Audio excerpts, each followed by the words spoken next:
In der EU soll ein neues Gesetz verabschiedet werden, welches in der Abwägung zwischen Freiheit und Sicherheit eine extrem gefährliche Richtung einschlägt. Das erklärte Ziel ist gut. Kinder sollen besser vor Missbrauch geschützt werden.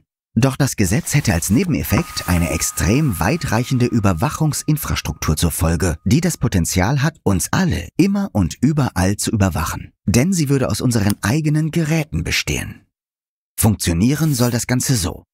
Anbieter von Apps und Plattformen zur Kommunikation sollen gesetzlich dazu verpflichtet werden, eine offizielle Überwachungsfunktion einzubauen. Bilder würden mit einer geheimen Datenbank abgeglichen, Chatnachrichten oder Kommentare auf Social Media nach verdächtigen Mustern gescannt werden. Und damit das funktionieren kann, muss dann natürlich auch die Verschlüsselung dieser Nachrichten umgangen werden. Kontrolliert werden soll das von einer zentralen Stelle, die auch entscheidet, wie und nach welchen Inhalten und Kriterien gesucht wird. Wird etwas Verdächtiges gefunden, muss der Anbieter den Fund den Ermittlungsbehörden melden.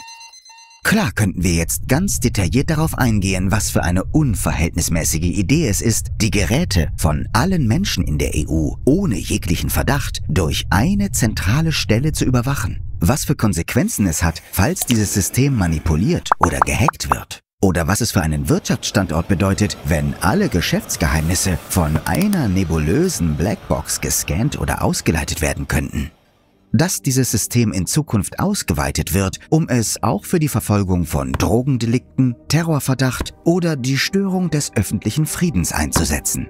Und was es für unsere Demokratie bedeutet, wenn sich der Chilling-Effekt wie ein großer Schatten über unsere Gesellschaft legt. Durch ausgehebelte Verschlüsselung, den Verlust vertrauenswürdiger Kommunikation und die Abwesenheit von Privatsphäre.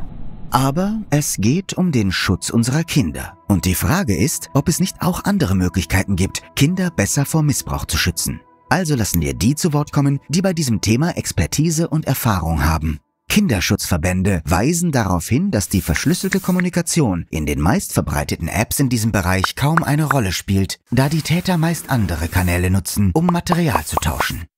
In Deutschland haben wir zusätzlich den Fall, dass rund die Hälfte der Verfahren gegen Kinder und Jugendliche selbst laufen, obwohl sie einvernehmlich und legal eigene intime Bilder getauscht haben. Ein Problem, das sich übrigens durch die Chatkontrolle noch rapide verstärken könnte, da das geplante System sich auf die Kanäle fokussiert, die vor allem von Kindern und Jugendlichen häufig genutzt werden. Kinderschutzverbände fordern eine bessere Ausstattung und mehr Fachkräfte für die Ämter, die für den Schutz der Kinder zuständig sind. Außerdem fehlt eine verpflichtende Ausbildung im Kinderschutz. Kinder müssten wissen, wo es Hilfe gibt, was Erwachsene dürfen und was nicht. Und um mögliche Betroffene schneller erkennen zu können, muss Lehr- und Erziehungspersonal geschult und sensibilisiert werden. Vor diesem Hintergrund fordern wir, dass das Geld, das durch dieses Vorhaben in eine dystopische Überwachungsmaschinerie gelenkt werden soll, stattdessen in echten und effektiven Kinderschutz investiert wird. Das gibt uns als Gesellschaft die Möglichkeit, 2 Ziele zu erreichen.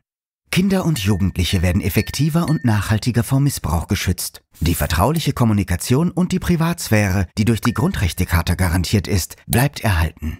Hilf uns, das Gesetz zu verhindern, indem du dieses Video verbreitest und geh auf chat-kontrolle.eu, um weiter informiert zu bleiben und zu erfahren, was du tun kannst.